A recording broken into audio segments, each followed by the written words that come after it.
बिस्मिल्लाहिर्रहमानिर्रहीम। अस्सलाम वालेकुम। सारामान है फ्रॉम एचआर एकेडमी। आज का सेशन ग्रेड 9 केमिस्ट्री स्टूडेंट्स के लिए है। फंडामेंटल्स ऑफ केमिस्ट्री में आज का जो एसएलओ है that is molecular and formula mass. What is molecular mass? Definition हम देखते हैं। Molecular mass is the sum of the atomic masses of all atoms in a molecule. ठीक है, यानी कोई भी जो मॉलिक्यूल होगा उसमें जितने भी एटम्स मौजूद हैं उन सब के एटॉमिक मासेस को आप सम अप करेंगे तो जो सम आएगा, जो इसका रिजल्ट आएगा, वही क्या कहलाएगा? इसका एटॉमिक मास कहलाएगा। यूनिट क्या होती है एटॉमिक मास की? Atomic mass unit is the unit of atomic mass. और इसको हम लिखते किस तरह से हैं? AMU और या फिर U लिखा जाता है। फॉर एग्जाम्पल, यहाँ पर अब जो एग्जाम्पल ली गई है वो किसकी है? वाटर मॉलिक्यूल की है। वाटर मॉलिक्यूल में दो एटम्स हैं, हाइड्रोजन एंड ऑक्सीजन। अच्छा, एटॉमिक मास देखने के लिए आप क्या करेंगे? पीरियोडिक टेबल का इस्तेमाल करेंगे। जैसे हाइड्रोजन का एटॉमिक मास पीरियोडिक टेबल में देखेंगे तो वो क्या है? 1 है। और ऑक्सीजन का एटॉमिक मास पीरियोडिक टेबल में कितना होता है? 16 लिखा है। ठीक है, अब आपने क्या किया कि हाइड्रोजन का एटॉमिक मास 1 लिखा और कितने एटम्स मौजूद हैं? हाइड्रोजन के 2 मौजूद हैं, इसलिए आपने 1 को मल्टीप्लाई कर दिया किससे? 2 से। तो जो हाइड्रोजन का यूनिट्स आया वो कितना है? 2 यूनिट्स। इसमें ऑक्सीजन का एटॉमिक वेट कितना है? 16 है, 16 यूनिट, और 1 ही एटम मौजूद है, लिहाजा इसका यूनिट भी 16 ही रहेंगे। अब मॉलिक्यूलर मास के लिए आपने क्या करा? 2 और 16 को ऐड ऑन किया, प्लस किया, तो जो मॉलिक्यूलर मास आया वो कितना आया? 18 यूनिट्स आया। ठीक है, so the molecular mass of water molecule is 18 unit, right. Next is how to calculate the molecular mass. Molecular mass को हम किस तरह से कैलकुलेट करेंगे? मॉलिक्यूलर मास कैलकुलेट करने के लिए आपको एटॉमिक वेट्स की जरूरत पड़ेगी उन एटम्स की जो उस मॉलिक्यूल में मौजूद हैं। और एटॉमिक मास आप कहाँ से देखेंगे? आप पीरियोडिक टेबल से देखेंगे। हर एटम के ऊपर जो सिंबल बना हुआ है उसके ऊपर आप क्या देखेंगे? वहां एक नंबर मौजूद है और नीचे भी क्या है? नंबर मौजूद है। जो ऊपर नंबर लिखा है वो उसका क्या है? एटॉमिक नंबर है। और जो नीचे नंबर लिखा हुआ है इस साइड पे नीचे, यहाँ जैसे 47.9 लिखा है टाइटेनियम का, तो दैट इज एटॉमिक वेट। ठीक है, ये इसका क्या है? इसका एटॉमिक वेट है। और आपको मॉलिक्यूलर मास कैलकुलेट करने के लिए इस एटॉमिक मास या एटॉमिक वेट की ही जरूरत पड़ेगी। ठीक है, अब कैलकुलेट कैसे करना है आपने molecular weight? Right the chemical formula. सबसे पहले आपने जिस केमिकल का मॉलिक्यूलर वेट कैलकुलेट करना है, आपने पहले उसका क्या करना है? केमिकल फॉर्मूला लिखना है। फिर find the atomic mass of each element. हर एलिमेंट का एटॉमिक मास आप पीरियोडिक टेबल से मालूम करेंगे। Then multiply atomic mass by the number of atoms. कोई भी मॉलिक्यूल है उसमें किसी भी एटम के जो नंबर्स मौजूद हैं आपने उस नंबर से एटॉमिक वेट को मल्टीप्लाई करना है। देन लास्ट स्टेप क्या होगा? Add all the masses. जितने भी मासेस हैं, एटॉमिक मास, जितने एटम्स मौजूद हैं उन सबके एटॉमिक मासेस आपने निकाल लिए, उन सब एटॉमिक मासेस को ऐड ऑन कर लिया। तो ये जो ऐड करके आपके पास आंसर आएगा यही आपका क्या कहलाएगा? मॉलिक्यूलर मास कहलाएगा। ठीक है, अब हम देखते हैं आगे इसकी एग्जांपल। एग्जांपल में हमारे पास किसकी है? एग्जांपल कार्बन डाइऑक्साइड की। सबसे पहले आप क्या करेंगे? ये देखिए कि कार्बन डाइऑक्साइड में कितने एटम्स मौजूद हैं? 2 एटम्स हैं, एक है कार्बन और दूसरा कौन सा है? ऑक्सीजन है। आप पीरियोडिक टेबल की मदद से आप पहले कार्बन का मास फाइंड आउट कीजिए। आप देखेंगे पीरियोडिक टेबल में कार्बन का जो मास लिखा है वो कितना लिखा हुआ है? 12 लिखा है। आपने कार्बन का मास लिख दिया 12 यूनिट। आप पीरियोडिक टेबल में ही देखिए दूसरा आइटम जो यहाँ पर ऑक्सीजन लिखा है इसका मास कितना है? आप पीरियोडिक टेबल में देख सकते हैं, इसका मास लिखा हुआ है 16। ऑक्सीजन का मास आ गया 16। फॉर्मूला में बता रहा है कि कार्बन डाइऑक्साइड में ऑक्सीजन के कितने एटम मौजूद हैं? 2 एटम्स मौजूद हैं। So you will multiply 16 with the 2। 16 two 32। तो जो ऑक्सीजन के यूनिट्स है वो कितना है? 32 यूनिट्स। अब मॉलिक्यूलर मास निकालने के लिए आप क्या करेंगे? कार्बन का मास और ऑक्सीजन का मास प्लस करेंगे। ठीक है, कार्बन के जो मास आया ऑक्सीजन का मास है उसको क्या करेंगे? हम प्लस करेंगे। 12 प्लस 32, तो इस तरह molecular mass of carbon dioxide is 44 units, right. Next हमारे पास है क्या? What is formula mass. Formula mass क्या होता है? डेफिनेशन अगर हम देखते हैं तो formula mass is the sum of the atomic masses of atoms in a formula unit of an ionic compound। यहाँ पर ये चीज देखिए गौर से कि जो फॉर्मूला मास है वो आयनिक कंपाउंड्स के लिए है। उस आयनिक कंपाउंड में जितने यूनिट्स ऑफ एटम्स मौजूद होंगे उनके मास को आप प्लस कर लेंगे तो जो आंसर आएगा वही आपका क्या होगा, फॉर्मूला मास होगा, use for the ionic compound which do not form the molecule. ठीक है, मॉलिक्यूलर जो फॉर्मूला मास है वो किसके लिए इस्तेमाल होता है, आयनिक कंपाउंड्स के लिए होता है, और ये मॉलिक्यूल फॉर्म नहीं करते हैं।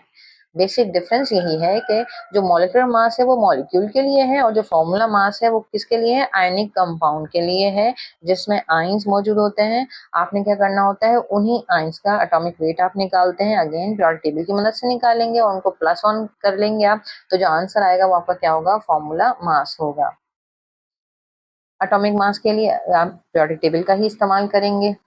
अब यहाँ पर हमने करना है कैलकुलेट फॉर्मूला मास, किसका करना है, सोडियम क्लोराइड का। Sodium chloride is a ionic compound. ठीक है, अब सोडियम क्लोराइड में दो ही एटम्स मौजूद, दो आयन हैं, एक आयन है सोडियम आयन और दूसरा आयन कौन सा है, क्लोराइड आयन। ठीक है, सोडियम का एटॉमिक वेट आप अगेन पीरियोडिक टेबल से ही देखेंगे। सोडियम का वेट जो पीरियोडिक टेबल में आपको मिलेगा वो कितना मिलेगा, 23 यूनिट मिलेगा। इस तरह क्लोरीन का जो क्लोराइड है उसका मॉलिक्यूलर एटॉमिक वेट हम देखेंगे, क्लोराइड का एटॉमिक वेट हमें कितना मिलता है, 35.5 यूनिट मिलता है। अब हम फॉर्मूला मास निकालने के लिए sodium ion and chloride ion के एटॉमिक मासेस को क्या करेंगे, प्लस करेंगे, तो जो आंसर आएगा दैट वुड बी 58.5 यूनिट। ठीक है, so this is the method to calculate the formula mass. Now difference between the molecular and formula mass, इन दोनों में डिफरेंस क्या है, दोनों में ही हम क्या कर रहे हैं, एटॉमिक वेट को पीरियोडिक टेबल से देख रहे हैं और उन्हें ऐड ऑन कर रहे हैं, तो हमें मॉलिक्यूलर मास भी मिल रहा है, फॉर्मूला मास मिल रहा है। लेकिन डिफरेंस क्या है वो देख लीजिए मॉलिक्यूलर मास में और फॉर्मूला मास में। यस, फर्स्ट डिफरेंस इज कि जो आपका मॉलिक्यूलर मास है वो use for the covalent compound, जबकि जो फॉर्मूला मास है वो किसके लिए यूज होता है, आयनिक कंपाउंड के लिए यूज होता है। अब ये कोवलेंट कंपाउंड और आयनिक कंपाउंड क्या होते हैं, जिस वक्त हम स्टडी कर रहे थे वैलेंसी को, उस वक्त हमने देखा था कि जो एलिमेंट्स होते हैं वो स्टेबल नहीं हैं एक्सेप्ट नोबल गैसेस, और वो स्टेबिलिटी गेन करने के लिए, अपना आउटरमोस्ट शेल करने की शेल कंप्लीट करने के लिए क्या करते हैं, या तो इलेक्ट्रॉन्स देते हैं या तो इलेक्ट्रॉन्स क्या करते हैं, वो शेयर करते हैं। अगर वो इलेक्ट्रॉन्स शेयर कर रहे होते हैं, इलेक्ट्रॉन की शेयरिंग से जो कंपाउंड बनते हैं वो कौन से बनते हैं, कोवलेंट कंपाउंड बनते हैं, और इलेक्ट्रॉन के ट्रांसफर से जो कंपाउंड बनते हैं वो कौन से कंपाउंड बनते हैं, आयनिक कंपाउंड बनते हैं। ठीक है, तो अगर कंपाउंड कोवलेंट है, जो उस सूरत में जो मास होगा वो कौन सा होगा, मॉलिक्यूलर मास होगा। लेकिन अगर कंपाउंड क्या है, आयनिक कंपाउंड है, तो उस सूरत में जो मास कैलकुलेट होगा वो कौन सा कैलकुलेट होगा, वो फॉर्मूला मास होगा। सेकेंड डिफरेंस क्या है, बेस्ड ऑन मॉलिक्यूल, ये मॉलिक्यूल पे बेस्ड करता है, जबकि जो फॉर्मूला मास होता है based on the formula units, ये फॉर्मूला यूनिट्स पे बेस्ड करता है। मॉलिक्यूलर मास की एग्जांपल क्या है, water, water is a molecule. ठीक है, जबकि जो फॉर्मूला मास है उसकी एग्जांपल क्या है, सोडियम क्लोराइड, जिसमें दो आयंस मौजूद हैं, सोडियम आयन और क्लोराइड आयन। ठीक है, this is the difference between the molecular mass and formula mass. More example हम देखते हैं। Number one is ammonia. Ammonia का हमने क्या करना है, मॉलिक्यूलर मास कैलकुलेट करना है। उसके लिए अगेन पहले आप ये देखेंगे कि आपके पास कौन कौन से एटम मौजूद हैं अमोनिया में। हाँ, नाइट्रोजन मौजूद है और हाइड्रोजन मौजूद है।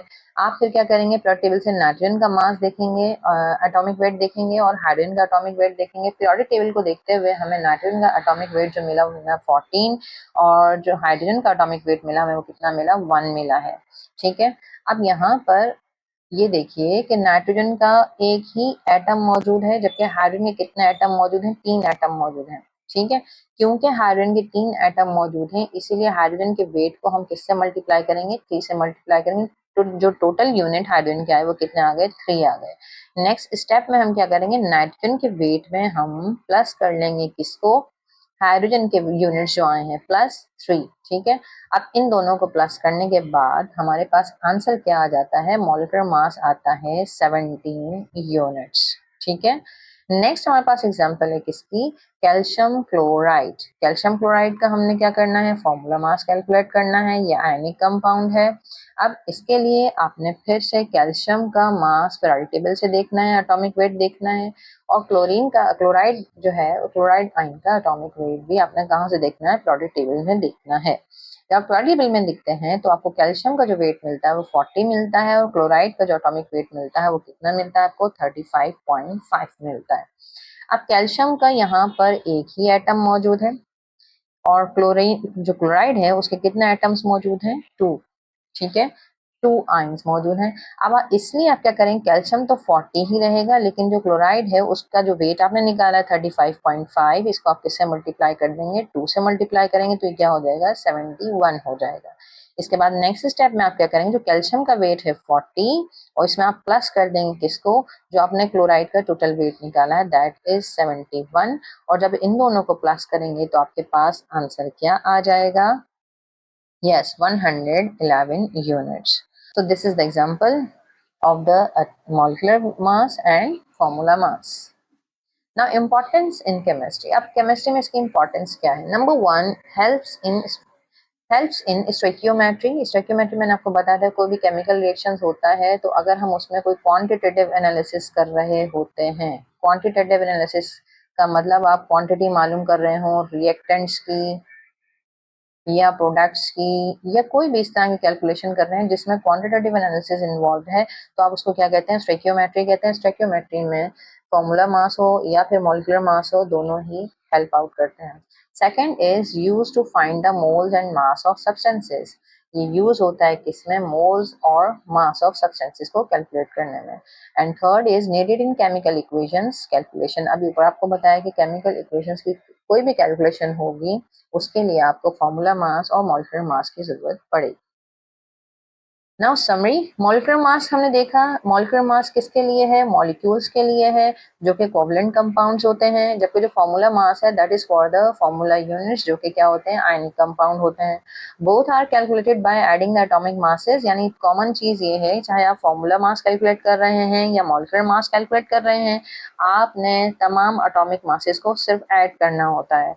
और fourth one is unit is AMU, उन दोनों की यूनिट सेम है जो कि क्या है, atomic mass unit AMU. Okay, so this was about the molecular mass and formula mass. If you have any query, write down your question in the comment box. We will definitely answer your question. For more videos, keep watching the channel.